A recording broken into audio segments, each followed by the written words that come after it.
depois de cumprir com a tarefa de nos missão na Washington, onde com nós a reunir com diferentes representantes de diferentes departamentos do governo americano, com a meta, nós sabemos com a meta para por pedir governo americano através de diferentes departamentos na consideração, na compreensão, na apoio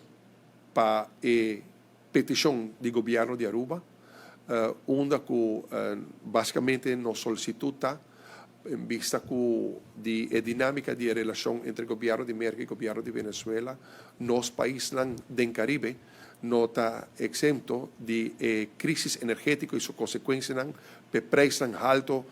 de energia, água e corrente, entre outros, que está afetando nossa comunidade, nosso pueblo e nossa economia fortemente. E nós pedimos para respeitando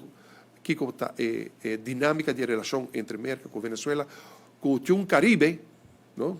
Tem países do Caribe, mas vai para, obviamente, para Aruba, está passando por um momento difícil, com o preço de água e corrente, entre outros, alto, com o preço de petróleo, que está afetando o preço de todo outro combustível, principalmente combustível pisar, e heavy fuel oil com nós, na FEMSA, RDA compra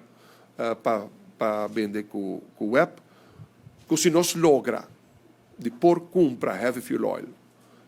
e durante a ponta de como botar insistir para de origem venezuelana, para sobre a indicação de mercado não está com o desconto que você tem no momento aqui na Venezuela, está assim grande, mais grande desconto está, mais rápido você baixa preço de água e corrente. Obviamente não está scanning o mercado para outro tem possibilidade com nós por tem alternativa, mientras tanto, com o estado de processo aqui com o governo de América. Pensei também a alternativa de Equador, está arriba mesmo, diz que me lo bem